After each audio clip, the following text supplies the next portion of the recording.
Welcome. Everyone. Please, if possible, leave your cameras on so we can all. Lindsay Hampson, a business-minded tree hugger. She founded This Rock Inc., an ESG and sustainability consulting firm, while pursuing her EMBA. Lindsay is a communications professional turned sustainability expert. She spent 15 years in B2B SaaS with IBM, SAP, eBridge Connections, and Jitterbit. Lindsay earned her EMBA in 2022. Thank you for doing this for us, Lindsay. Hi, everyone. Tyrone works for the Department of National Defense in Ottawa as the lead of information architecture and IM transformation. Prior to joining the DND, he was an active soldier serving in the Canadian Army for 14 years. His military service had him operating in various locations across the world, including Canada, past the 40th parallel, the USA, Ukraine, South America. Tyrone earned his EMBA in 2023. Tyrone, thanks so much for doing this for us and for your service to the country. Andrew McKay. Andrew is the Director of Product Management, E-commerce, and Parent Products at Prodigy Education, a global leader in game-based learning. Prior to Prodigy, he worked with The Score as a product manager. Andrew considers himself a relentless optimist and an idea machine who loves to think about the future, the problems we're going to face, and how we're going to solve them. Andrew earned his EMBA in 2018. Hey, Andrew, I don't see in this bio you being a Raptors fan. You're still with the Raptors, right? It was a tough season, but yeah, we're still with them. Don't worry. Jays, I don't know. Been tough lately. So I think at this point I'm just going to open it up, and Dave, I'll turn the Q&A over to you to moderate, and we'll ask whoever has a question to just very briefly introduce themselves by name and the current position. Okay? Excellent. Dave, over to you. Thank you, Professor Hackett. I just also want to reiterate the diversity of the students and graduates in the EMBA program. You look at the three panelists, we have different sectors, different backgrounds and experience, and I think that that's what makes our EMBA very special, where we have individuals at various stages of their careers. We have different industries. We have some international students. We have some domestic students across Canada. And it's that composition of a unique cohort. They're not all from banking, all from a certain sector. We have such a diverse cohort of students, which makes it a great learning experience, as well as great for our faculty members to engage with all the different audiences. So thank you for those introductions. So I'm going to start off with the first question to Lindsay, and we'll go through the panelists with the same question. It's, what has been the biggest highlight from your perspective of the EMBA program and why? So over to you, Lindsay. Looking back, what was that thing that sticks out in your mind as the highlight? I have to say, it told me what doing my EMBA told me what I want to do for the rest of my life. That was the biggest highlight. Definitely learning all the kind of hot topics, and then I picked one and I totally pivoted my career. That was the biggest highlight for sure, big time. But I also love the trip to California. I have to put that one in as number 2. Excellent. And we'll pass it to Andrew. What was the highlight from your perspective? Remember, this was 2018, right? So, oh yeah, we were together. Yeah, it was great. For me, the biggest highlight was, and you alluded to it, Dave, the diversity of opinion and the different people in the classrooms, and how it wasn't just a room full of people that had graduated from, their undergrad and were going right into an MBA. The discussion that we had in the classroom was crazy good. It was so good. And then getting to know these people a little bit more, it was really amazing, because when you think about it, I was sort of in this opinion that we'd have a lecturer and then they would give us these pieces of work to do and then we would go do it. And it wasn't really like that at all. Obviously, you've got a lecturer there who's kind of setting the tone and introducing the topics, but so much of it was this like evolutionary discussion that would happen throughout the class. And when you're surrounded by people from mining, consumer packaged goods, technology, banking. Um, it was it was great. Like all these people had done so much stuff, and then the problems that I was facing professionally, there were opportunities for me to like see how other people had solved it, even though the industry wasn't the exact same. So that was number one, and then number two was my cohort. I can only speak to that one. We've remained in touch really closely since it's ended, and I remember entering it and thinking like just keep your head down and get through this, and you're gonna get a piece of paper at the end. You're not here to make any friends. And it was like, you know, the first day you find out that you're surrounded by all these really remarkable people that are really, thinking the same way that you are. And we've had these amazing relationships last well beyond the cohort itself. So yeah, those are my two biggest highlights. Excellent. Thank you, Andrew. And Tyrone, highlight for yourself.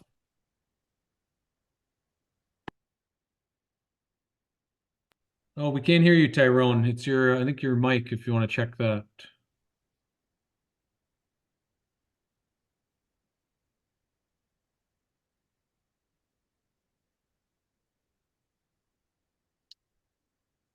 Okay, we'll go on to the next question. So I'm going to go back to Andrew. So I'm looking back. I remember you had very young children, newborns at the time. So how did you balance the personal commitments with a young family, the work commitments at the time you were working downtown Toronto? So how did you balance this schoolwork, personal, professional life? Three triple threat areas as it's throughout the program. Yeah, and I think this is the one area where, McMaster can't coax out of me an easy answer that it was really simple and that my life was, not impacted at all. It was a balancing act with a really understanding wife and family. And, the timing of having a 2 week old newborn when I was going for the first like on campus period was extremely difficult. And then the homework in between, I mean, I think it's probably about 20 to 25 hours worth of week if you're, doing all your commitments and reading all of the books, which I would recommend everybody do. They were amazing. Um, it was really just understanding the value that the program was going to provide to you and finding a space for it. And for me, I've got this area that's kind of like a bar set up in my kitchen, and that's where I lived for about a year and a half. And it was just making sure that I was able to stay on top of it while balancing my other stuff as well. But yeah, it wasn't easy. I mean, I think that if you're going to enter into this program, you have to understand that if your cup's already full or pretty close to full, some stuff's going to spill out, and you got to make sure that you're prioritizing, whatever is most important correctly. Because it's not just a little bit of work. It was a pretty significant commitment, but obviously one that I enjoyed tremendously, and I believe have derived, great benefit from. Thank you, Andrew. We've got Tyrone back. Let's try your audio again if we can. Hey, can you hear me better now? Yes, great. So let's go back to the question about the highlight from your perspective, Tyrone. And you just finished the program, so it's vivid in your mind right now. Yeah, I'd like to say it was my audio conferencing skills. That was not the case. My apologies. I would say it was the focus on leadership. And I will preface that by saying it was the thing I thought I needed the least. And I think McMaster's program, aside from being focused on digital transformation, which is rare for an EMBA program, I looked around quite a bit. I think that McMaster, if I were to differentiate that program that I took from others, it would be the focus on deliberately the type of leaders in industry that you folks are trying to develop. It's very intentional and surprisingly good. And it's a skill that's so transferable. And I think that's potentially perhaps why folks like Lindsay and a lot of other people in my cohort, I'm sure others, have decided to make career changes. When we talk about the importance of leadership and culture and not the, digital as a component, but the transformational elements, the key. Thank you, Tyrone. So I'm going to go to Lindsay about work-life balance, and then I want to talk a little bit about your story of being an entrepreneur throughout that process. So first would be work-life balance, and then tell a little bit about how you became an entrepreneur throughout the program. Okay, let's start with the work life. Yeah, so definitely it was tough. I knew when I signed on and paid the first amount of money that it was going to be hard. I have two daughters, and my husband is a full-time worker. I'm a full-time worker, and it was very tough. So July is when it starts, and that week I took a new role. That week soccer started, baseball started, like it was intense. So, and the first module was tough, but I'm really lucky that I have a super supportive spouse and we have friends that would pick up kids and we would just deal. And I kept in the back of my mind that I'm kind of doing it for them, even though they didn't maybe see that right at the moment. But like, I'm a mom and I did my EMBA and everyone's alive at the end of it, right? So I think it's good. I think it was good, but yeah, like what is it? 3 weeks to build a habit? I'd say it's like 6 weeks to build a habit. I got a really great coffee machine, and I'd set that baby for every morning at 5:30, and that's when I'd crank out a bunch of work. So I just picked the hours that work best for me. There are 15 people in our cohort 6, and I think half of us were night owls and half of us were morning folks. So it was kind of funny when we worked in groups. We'd be like passing the baton to you. You're the morning person, and that's kind of how we worked it. But I guess it was just I was at this point in my life where it was worth the risk. I wanted to do it. So the work-life balance thing just happened, and I had to say no to some friend trips. I didn't see family as much, but now I see them all the time. So anyway, that's the work-life balance piece. And then, yeah, the entrepreneur piece, I'll talk about that briefly. Through my whole life, I always worked at big companies. So I worked at IBM and SAP, and then I worked at a tech company in Burlington, Ontario. And there's always this like voice in my head that I wanted to start my own business. So I just had this voice. So when I was taking the entrepreneurship class through my EMBA, I think like a lot of people were just listening and taking notes, and I was like furiously taking notes. And I'm like, I want this so bad. So it was like the universe said, yes, you could be an entrepreneur, Lindsay. I guess I just needed like a thumbs up at that moment. And I figured out what I wanted to do. And then I just took the giant leap. And again, I keep talking about like supportive spouse, but we ebb and flow. There were times where, he wasn't able to super support us because he was doing a bit of school, and then it was my turn. So we just made that happen. And now I'm back online, making, the money we need to make, and I'm loving what I'm doing. So, yeah, if you've ever wanted to be an entrepreneur, this can definitely be for you. I learned so many skills through this that I use in my current life. So it was really helpful to, I wasn't super strong in finance and accounting, and now like I'm doing my own books. So somebody's checking them, but I am doing them myself now. And I learned about leadership. I learned about just being myself and not being so embarrassed about, putting myself out there or writing good proposals or reading the room. Like all these skills I learned through this course and through the people I was with, big time. So I wouldn't have had the courage to jump off on my own if I hadn't done this, for sure. Thank you, Lindsay. So I have a series of questions that I could go through, but we're really here for all of you on the call. So I'm going to pause my questions and really open it up informally. So if you want to raise your hand or put the question in the chat, let's ask some questions. They could be tough questions. They could be curious questions. Let's open it up to others on the call. So who wants to kick us off here? I'm happy to go first. Excellent. So Um, Professor Hackett asked if you can say where you're calling in from and maybe a little bit about your background or your current role. yeah, so my name is Catherine Gardner. I'm calling in from Canada, Ottawa, which is the traditional territory of the Algonquin Anishinaabe peoples. I work for the Green Municipal Fund, which is an endowment fund for municipal sustainability, I guess. And so I'm really, really excited to start this program. And I guess my question, and I had a chance actually to talk to Lindsay before, and so it's really great. And it's great to meet Tyrone and Andrew. So maybe my question is more for anyone to answer. So because you're working and going to school at the same time, and there's the balancing act and there's the additional hours, what did your experience look like in taking those lessons learned back to work in real time? So who wants to kick us off? Andrew, you want to take that first and we can go around?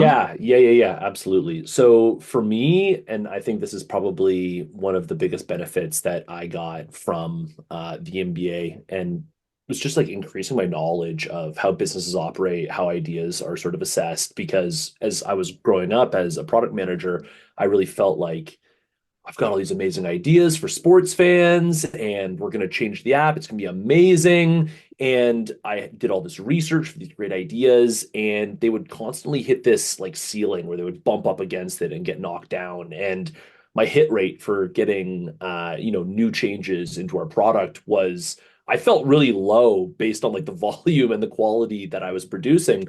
And when I was doing the EMBA and I was about, a third of the way through, I started noticing that a lot of the proposals that I was making were, sure, you want to have a bias for your user, you want to make your, surprise and delight your consumer, but at the same time, when you're trying to pitch something to, a director, or you're trying to pitch something to a CEO, how is this going to benefit the business? And it seems like such a basic thing, but I can tell you, I work with them all the time. Product managers, that's not necessarily their first consideration. And in reality, it should be equal in consideration, right? Like business value is generated kind of at the nexus of how does it improve the user's experience and how does it generate money for the business? If one of those things is out of alignment, it's not going to work. And being able to bring that right back to the workplace mid EMBA, I just felt like I was playing a new game with the people that were judging my work. And things were a lot more successful after that, because my proposals, which previously didn't consider this at all, now it was including those things. It was including models as to how it was going to increase ad views, how it was going to generate revenue for the business. So to me, that was like an immediate distinction, and it's one that I've been able to successfully carry forward into my new roles as well. Thank you, Andrew. And Tyrone, I remember sitting next to you at dinner in one of the modules, and you had all of these takeaways you were going to bring back to your organization about structural changes and all kinds of innovative ideas that you were going to bring back. So maybe you want to comment on the question. Yeah, awesome. Firstly, you can do it. Anybody who's on this call, everybody who's on this call, you can do the program. I was working full time. My family composition, my wife, my spouse, she works full time as well. She was also going to school, so perhaps something similar to Lindsay's situation. I have a young daughter; she's 7 years old. My organization is about 100,000 people in defense for Canada, and one of the ways that I managed it, and it wasn't superhuman. I'm not superhuman. I don't know if you can tell, but so it's doable. And the one way that I managed it is I created convergences. So it's one thing to get the academic knowledge and language and models to describe what's happening and why and explain that. And I think that was to Andrew's point. The next piece is those discussions that we have with our colleagues across industry, and then being able to distill that down and converge it into your business and how you're doing it today, and make incremental adjustments and changes to, add value both in your job and to the people around you. And that happens in real time, and that happens throughout the program. So also there are some projects that if you're savvy and you kind of place yourself correctly, it directly relates to your work. Some of the case studies I wrote were for my job and for my bosses. And I also submitted them. So it was really helpful because I got feedback both ways. Excellent. And Lindsay, any comments on the question about just taking the content, applying it outside of the classroom? Yeah, definitely. Well, I guess for me, it was a little different. Like I was still participating in my current job when I was at EMBA, but I was scheming and planning for this new launch, right? But I would say more for the future. I tried to jump in on the mini capstone that was related to sustainability, and I got it. I remember emailing, I can't remember who it was, maybe it was Michael, saying if there's a sustainability one, I want it. And so I got into a clean tech company. I got to know the owner like while I was doing that. So that was super helpful. That helped me. And then even in finance and accounting, I keep coming back to this, but it was my weakest point when I started this. And I feel so much more literate in it now because I can look at like a P&L statement, no problem. I understand it. And even now when I'm working with my clients, and they have to pitch sustainability to their board that, this has to make sense. I'm so much better at showing how this is going to make the money, how this is going to save the money. So I always bring them back to the P&L statement now. But like 4 years ago, Lindsay, she would not have done that. So yeah, I'm definitely using like these tools from business school and pitching and real clients these days, big time. Excellent. Thanks you, Lindsay. Let's open it up for a follow-up question. Anyone else have something they want to ask our panelists?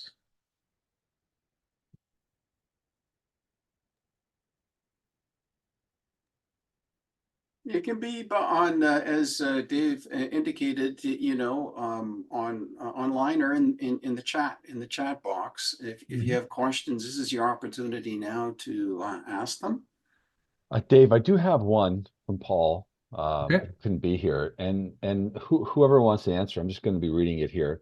What would you say is the biggest contributing factor from the program that if you hadn't taken the program, you wouldn't be where you are today? And how did the program prepare you for that? Excellent. Thanks, George. So who wants to take that first? You can always put me on the spot, Dave. I don't mind. I'm gonna go back to like the business literacy aspect of it. And it's something that really opened up a new way of communicating to executive leadership in particular for me. And without that, I have no doubt that I would still be in my previous role and I wouldn't be in a position now where I'm involved in strategic planning and I'm involved in all these other, critical business activities that I wasn't really privy to previously. And being able to understand what like the greatest levers are in the business and if we push them, what it's going to move from a financial perspective. Like I just wasn't talking that way. I didn't even really know much about that. And this was an amazing way to like polish that stone for me. So that's been something that I immediately got value from and then have just continued to get more and more value from going forward. Thanks, Andrew. Lindsay, do you want to chime in there next? Yeah, definitely. We did so many presentations that like by the end of it, everybody was good at presenting, which is such a valuable skill. So like everyone came with different, expertise, but by the end of it, like if you can present and you can communicate, you can sway people, you can make good arguments, you can win deals. Like it doesn't really matter what business you're in. It doesn't matter if you're in marketing or sales. It doesn't matter if you're in finance, like you're pitching to people to get money, for example.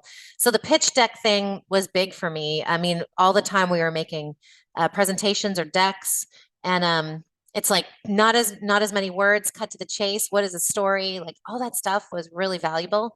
So that was a big takeaway for me. I use that pretty much every day. And we're going to go back to Andrew. He's got his hand I up. just wanted to like double down on that because I wasn't even really considering it very much, but also the work that went into crafting those presentations and those pitches and whatnot, working with people that were, more senior than myself at that point in my career, people that were in the program, that was great too. It was like, how are you going to show up? How are you going to present yourself? So I completely agree. And that wasn't something that I had thought about until now. Excellent. Anything from you, Tyrone, on that question? Yeah, and this is going to be a weird one that I wasn't expecting.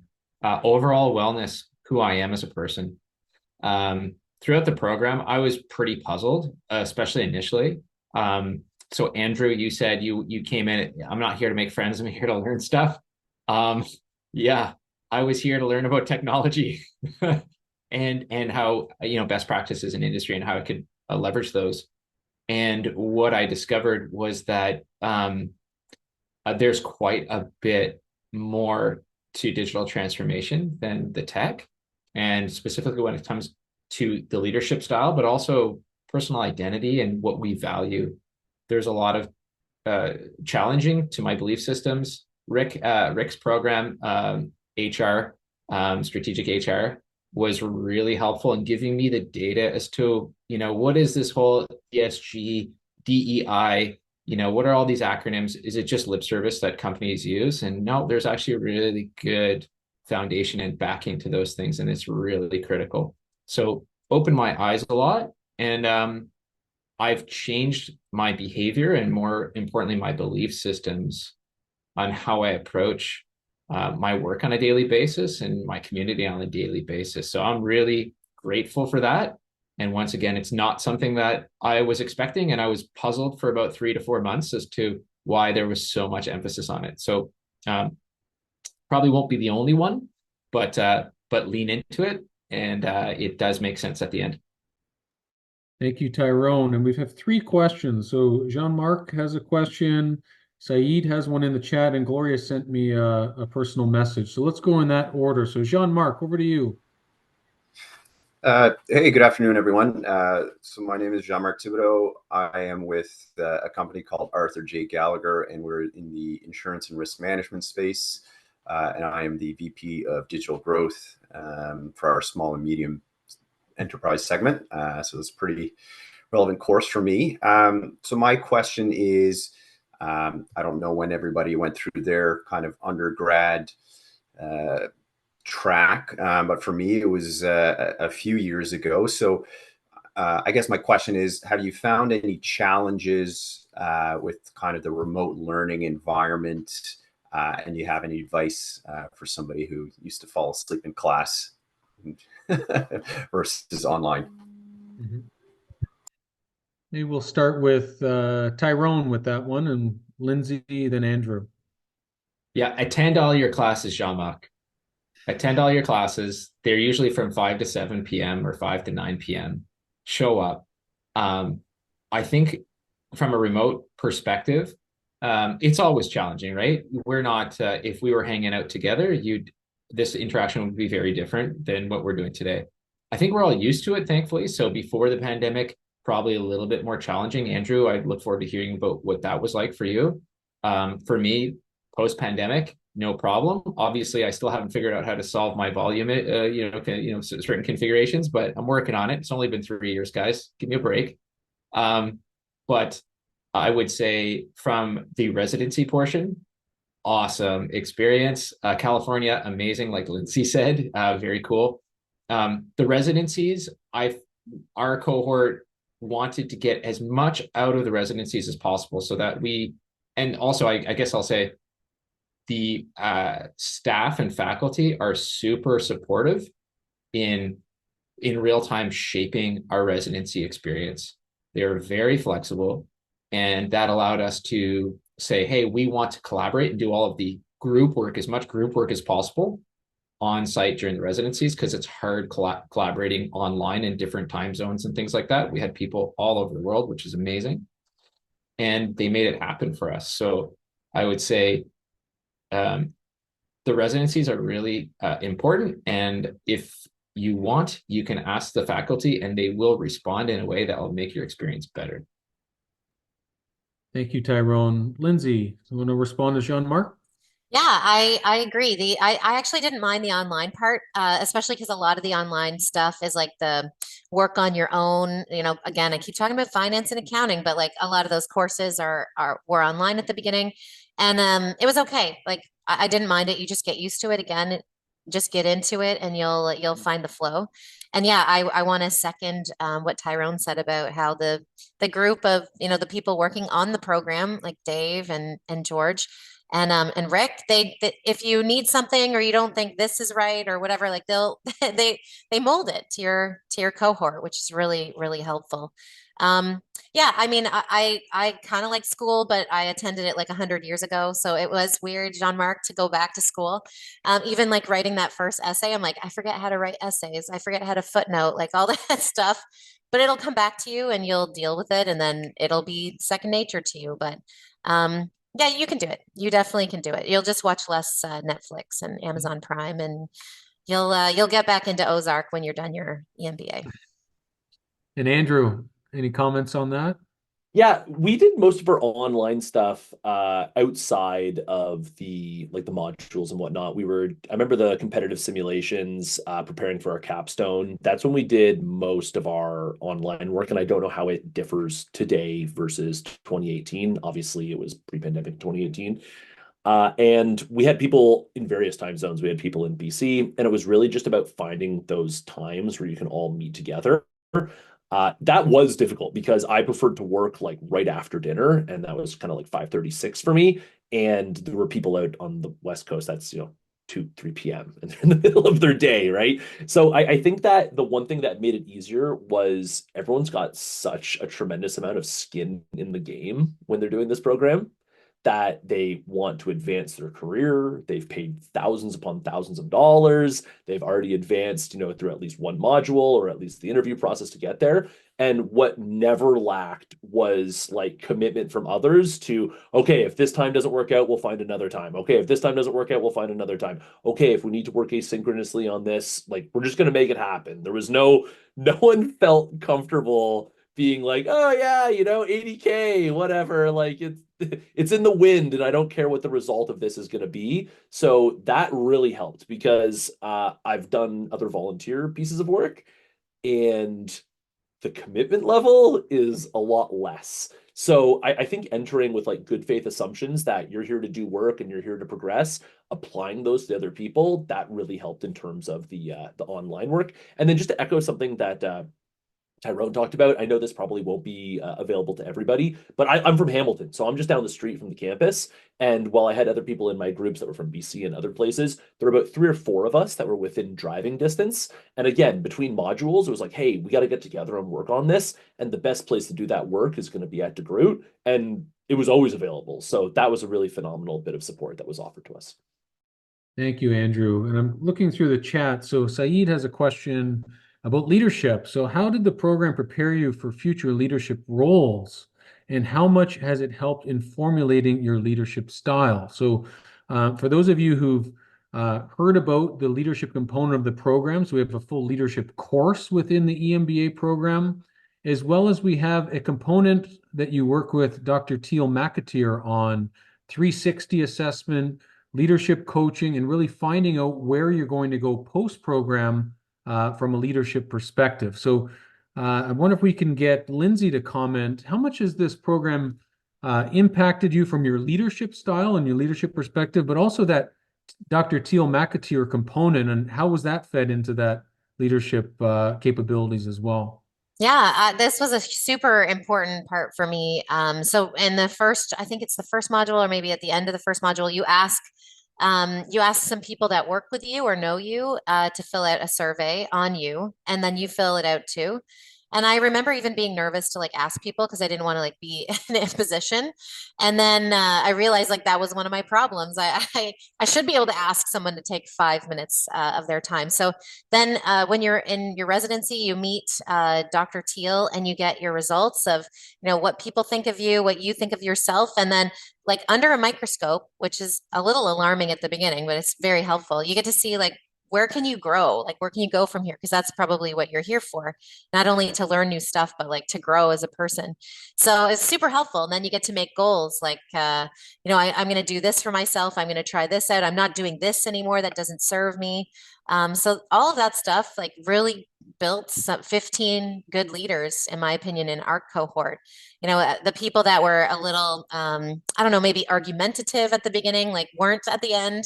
And the people that were kind of pushovery at the beginning weren't at the end. And like, nobody's perfect, but it really shone a light on where you can grow. And yeah, that part was super helpful. So, I mean, we're not making this 15 of the same leaders. You get to become like the person you want to be, but you're just a more informed leader. So even now when I'm working with my contractors or with my clients, like I feel like I'm more aware of asking, being kind but clear about what I need, and making sure I understand, what kind of leader they are, so I can tailor how I work with them. So yeah, that was a huge component. It was one that I wasn't expecting, but yeah, it definitely molded me into a person that was able to start a business at the end. Excellent. And Tyrone, how has this program influenced your leadership style? Oh, so much. It's important that everybody knows that I'm a deeply deranged and damaged individual. No. But there are things that I can work on, right? I felt like I didn't need it, and I definitely benefited a ton. Maybe maybe I was even the MVP of my cohort. I don't know. I would say that what it does, it's okay. Number one, Teal's work that we did, Dr. McAteer, that course that's throughout the year, it's the only personality test, quote unquote, that I've ever taken that tells you what's wrong with you, right? What not, hey, these things, you should really change them. Everything else kind of focuses on your strength. That was a surprise. And looking back, I'm really happy I did it, and I would do it again. And I actually have continued to be part of that leadership experience. So there's also alumni engagement like we're doing here today, but this is not the only thing. So they reach out and if you want to give back or if you want to contribute and be part of this experience again or in different ways, they let you do that, which is really cool. I would say mission, vision, purpose. Who do you want to be? What's important to you? And that changes over the course. And how do you want to show that to the world? Wow, pretty heavy, powerful stuff. I'm so thankful I did it. All right, and Andrew, leadership from your perspective and anything from Teal's component. Well, yeah, I was actually just digging it up. Like, I actually keep mine nearby because we do 360s and we do other leadership assessments at my office now. And this is like my first baseline for that. And one thing that I want to address, and I think Tyrone mentioned it earlier, is I think by nature of the people that this program screens for, everyone who shows up is like, oh yeah, I'm a leader. I'm a pretty good leader, right? Like that's what I'm doing. You're hand raising, you're seeking out this education, you want to advance in your career. And then it's a little bit humbling to find out, who you're sort of like, I don't want to say up against, but who your peers are in that respect.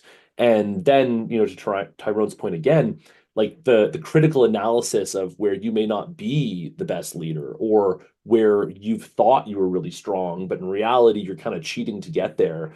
So for me, I think it was getting more scrutiny on that and seeing where I was really weak and identifying places where I can improve. And then, understanding that it's not really an overnight kind of fix. I think that was really good to understand too, because the way that the, Teal's class progresses, it's over the entire time that you're at school. So it's not like we're going to work on these leadership skills for a week. It's kind of gives you enough time to think about it, introspect, and how you're going to change. So that was great. And then also comparing yourself, whether it's, intentionally out there or not, or doing it, just inside your own head, as to how your leadership abilities stack up to the leadership abilities of the people that are around you. Wow, you can learn a lot about that. So it was very, very helpful. Exposed a lot of cleansing light on some areas, and it's a journey that continues to this day, but it definitely helped me. Thank you, Andrew. We have a next question from Gloria. To our alumni, if you could do the EMBA program again, what would you do to further improve your experience? So if you could go back in time, of everyone on the call here just about to start, what would you do differently kind of at the beginning? So that time management or networking, totally up to you. So I'm just going to mute Saeed here. Tyrone, we'll start with you. If you go back in time, what would you do differently going in? That's easy. There was this person in my program, and they, throughout the residencies, they always hopped around and made an intention to get to know everybody in our program. And I was like, well, what's that about? And it took me, I think, 14 months to figure it out. And I finally got with the program. I was like, oh yeah, because people matter the most. People are the success. It doesn't matter if it's in a digital context or otherwise. Maybe we're moving to virtual reality, holograms, I don't know, but it's always about the people. I would focus more on that. It sounds so cliche, but it really does matter. And I'm happy to say that I caught on quickly enough that I now have networks. And it's not from a networking perspective. It's not transactional. It's just, boy, it's enriching all the way around. Plus the staff has gone through, this intentional effort of trying to attract and, kind of filter, I think, the most quality people they can find. Mm-hmm. And yeah, just take advantage of that. Make a point, even if they're not within your team or your groups, just get to know everybody. Excellent. Lindsay, what would you do if you could go back and start all over again? Yeah, in module one, I was really nervous and serious. And so to Tyrone's point, like I didn't hang out as much with people. I had like poster boards in my hotel room for that first residency, and I was like practicing finance and accounting. And I was like up to late and I was really nervous for that test. There's an exam. And I think I missed out on like some fun times in that first module because I was worried about the marks and I should have been doing both, but I got smart for module two. And I evened out my experience. But I think that was one of the things I needed to work on as a leader too, right? I was like going for the A pluses always, always, always in life. And I needed to chill out a bit. So that was a good learning for me. But yeah, so and have some fun, and like these people are going to become your people. So even in module one, when you're just virtual, like reach out to them early on. And Andrew, Yeah, again, I think, echoing what both Lindsay and Tyrone said, I definitely entered with like a shield up. And it was, oh God, I'm stuck with all these people and I just want to get through it for the paper at the end. And then, my cynical self is like, I'll advance and make more money, blah, blah, blah, blah, blah. And that eventually, evaporated, and it was a much more like, oh man, I can learn so much from these people. And it was about the experiences, and it was still about getting that certificate at the end, and having something that you can add to your resume and be really confident about. But approaching it more open-mindedly about the whole experience, I would say that's what I would do. And I would let down my guard and be a little bit more vulnerable, because I think those are the places where you sort of like learn the most about yourself and you find out the most new things in general. So it would be, instead of waiting to be a little bit more open and accessible, I would try to enter with a different, mindset for sure. thank you, Andrew. So a question came in from Chris asking, do any of you have experience managing international travel for work while during the program? I'm based near Ottawa, but I've traveled to Europe and Asia frequently. While I can reduce some of the travel, there will be times it's unavoidable. So I'm looking at the three cohorts. We have had multiple international students, different time zones. We've had students traveling while in the program, but maybe just opening up to our alumni panel, has anyone worked in a group with an individual who's in a different time zone, or all of the different travel components of your job while being in the program? Does anyone want to comment on that?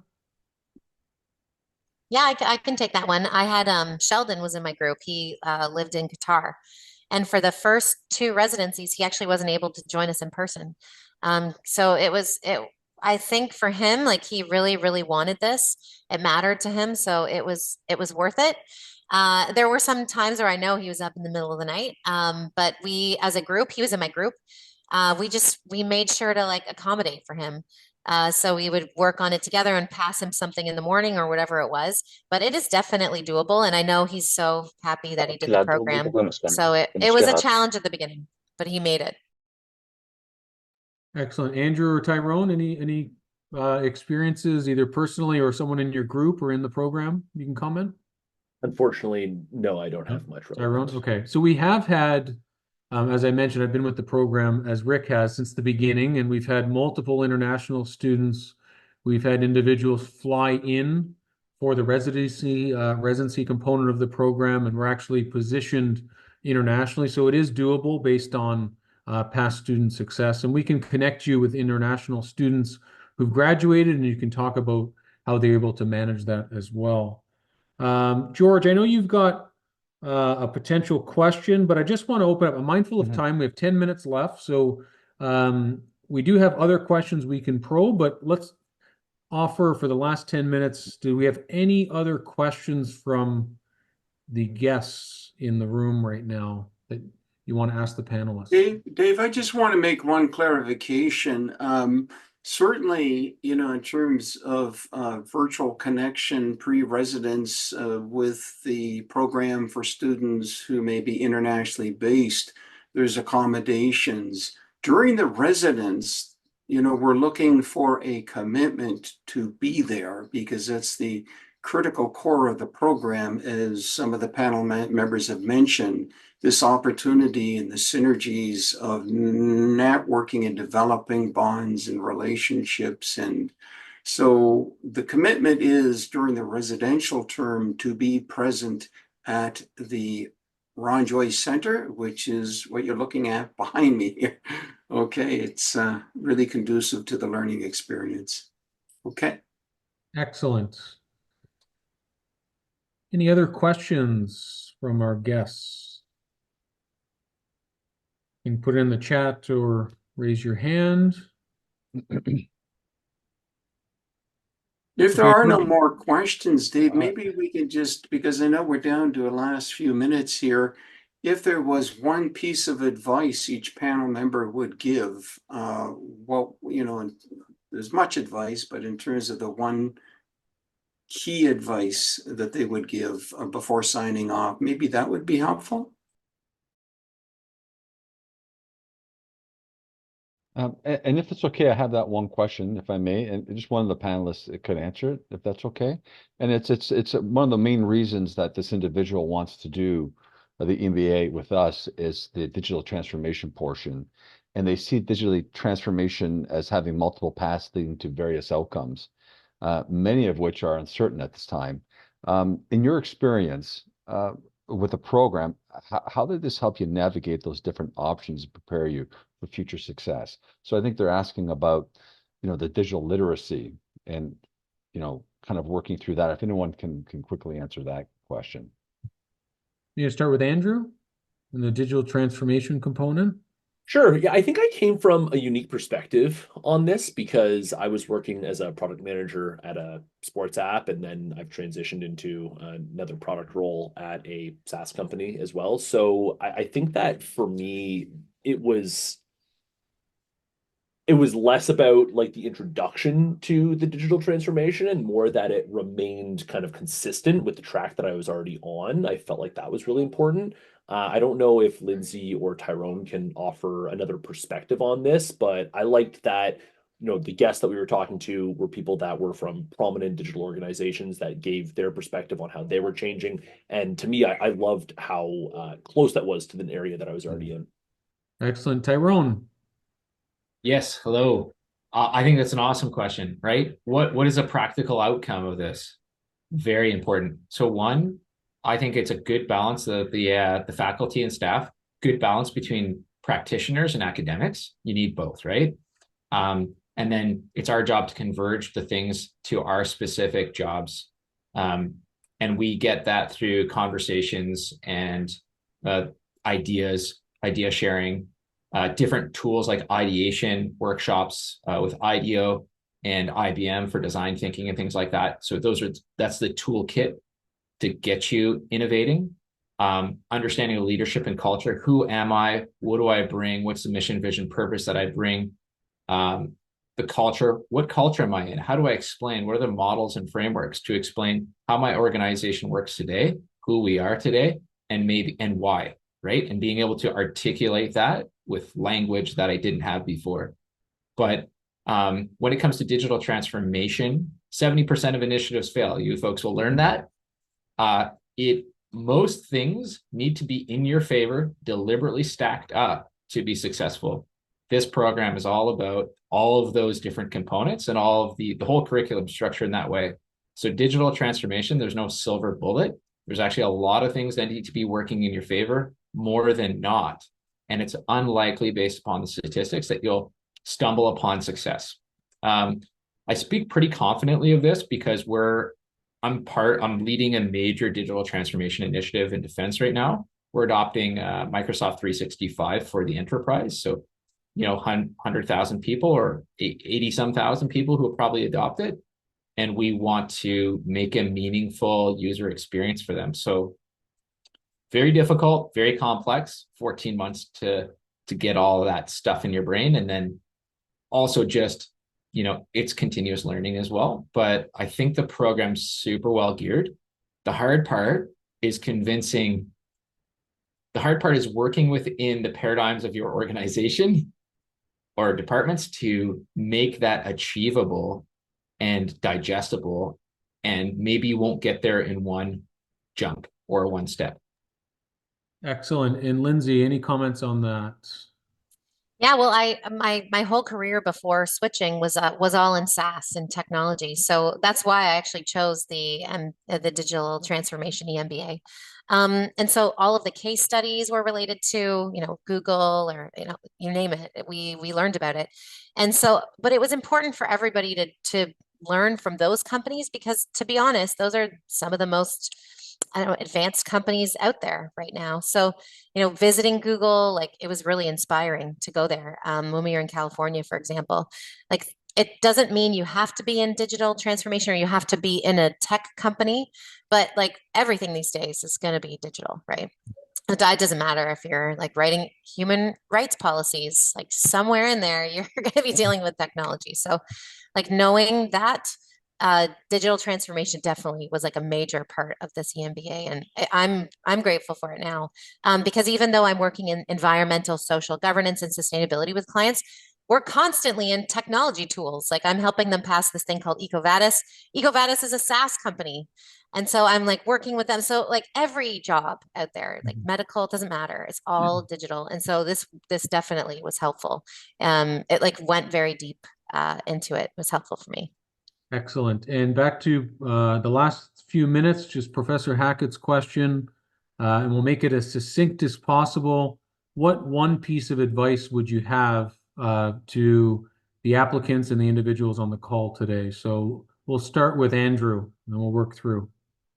Sure. I think that the biggest question is going to be like, how are you going to use it after? What's your plan after? And I think I mentioned before that by nature of being interested in this program, by nature of going through the interview process, that you're considering spending a lot of money to do this, that you are probably a high achiever. Like, I don't want to turn this into a big back patting session, but you probably look at this as a way to unlock some next part of your career.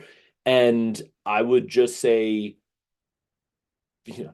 think about how you're going to use it. It's been tremendously valuable for me, but I had like ideas and a plan of where I wanted to go in my career. And I would say, like, audit how you think you're going to use it. And then if you still see it as valuable, then I absolutely think it'll provide value to you back. Excellent. Tyrone, one piece of advice? Yeah, I'll just say embrace the hardship when you commit to it. So to Andrew's point, and embrace it.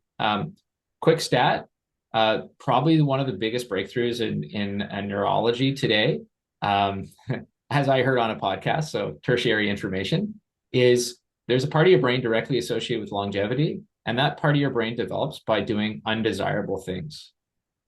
So experiencing hardship is directly causal model associated with a longevity, not necessarily well-being, but longevity. So it's going to be hard. It's not impossible. We've all done it. You can do it too. But embrace that, and it'll be such a much more pleasurable experience. Thank you, Tyrone. And Lindsay, last comment from the panel. Short and sweet. If you want to do it, do it. Like, if this is an itch that you need to scratch, do it. Life is short. There's never a good time to do anything. There's never a good time to take a vacation. Work's too busy. There's never a good time to have kids. Just do it, because you're not gonna regret it. So, yeah, if you're on this call, you should do it, because it's gonna bother you. It's gonna haunt you. Excellent. It's been a very engaging hour. As you can see, we have superstars who are alum. They've had a very interesting pathway throughout the program. You are able to succeed. They have all succeeded through it. There's a lot of challenges along the way, but our program and our faculty are here to support you. On behalf of the team, I just want to thank our panelists. Taking your time out of your busy day, but staying connected with us post-program. We've had Lindsay, Tyrone, and Andrew involved in several activities. They've been part of our DeGroote family ever since they graduated, and we'll continue to engage with them in the years to come. Rick, any last questions before we wrap up, or comments? No, just I'm thanking everyone, the panel members, and those who were able to join us for this forum today. And I look forward to meeting those who have committed to the program to date. It's exciting, and don't hesitate to reach out with to us for any additional questions or information you require. Thank you. Thank you. Have a great afternoon. Have a great weekend, everyone, and see you soon. Thank you.